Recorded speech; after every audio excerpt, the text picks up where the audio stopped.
Hello friends, welcome to my another Facebook blog.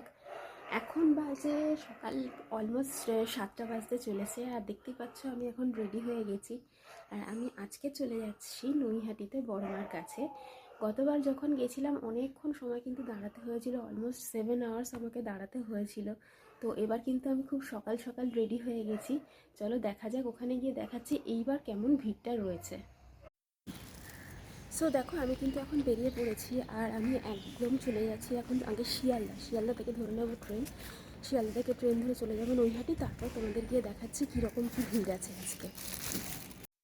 So এখন বাজে সকাল 9টা, আমি কিন্তু এখন দেখো বড়মার মন্দিরের সামনে চলে এসেছি।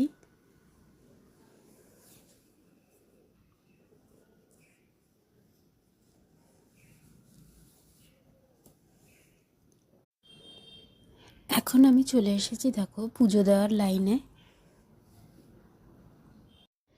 এবার কিন্তু আমি মন্দিরের ভেতরে ঢুকে পড়েছি। ভেতর দিয়ে যে লাইনটা স্পাইরালভাবে ঘুরছে সেইখানে আমি চলে এসেছি। আজকে কিন্তু খুব বেশিক্ষণ লাগেনি, মোটামুটি দেখে মনে হচ্ছে 20-25 মিনিটের মধ্যেই কিন্তু পুজো দেওয়া হয়ে যাবে।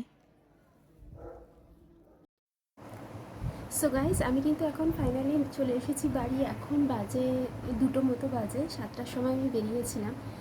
গতবার যখন গেছিলাম তখন হয়তো পৌষ মাস ছিল বলে অত ভিড় হয়েছিল, অতক্ষণ দাঁড়াতে হয়েছিল, কিন্তু এইবার দেখলাম অত কিন্তু লাইন নেই। তোমরা যারা যেতে চাইছো তোমরা কিন্তু চেষ্টা করবে ফার্স্ট আওয়ারে চলে যেতে। আর ওখানে আরেকটা জিনিস যেটা শুনলাম, সোম বুধ শুক্র বসিয়ে মায়ের ভোগ খাওয়ানো হয় এবং সেটার কুপন দেওয়া হয় কিন্তু সকাল 8টা থেকে। আমি গিয়ে দেখেছিলাম যে কুপনের আলাদা লাইন পড়েছে, বাট পুজো দিয়ে আমি যতক্ষণে বেরোচ্ছি ততক্ষণ কিন্তু কুপন শেষ হয়ে গেছিলো। তো তোমরা যারা কুপন নিয়ে মায়ের ভোগ খেতে চাইছো তোমরা কিন্তু যত সকালে যেতে পারবে তত কিন্তু কুপন পাওয়ার চান্স থাকবে। আর শনি মঙ্গলবার করে যেটা শুনলাম হাত প্রসাদ দেওয়া হয়, সেটাও বেলার দিকে দেওয়া হয়।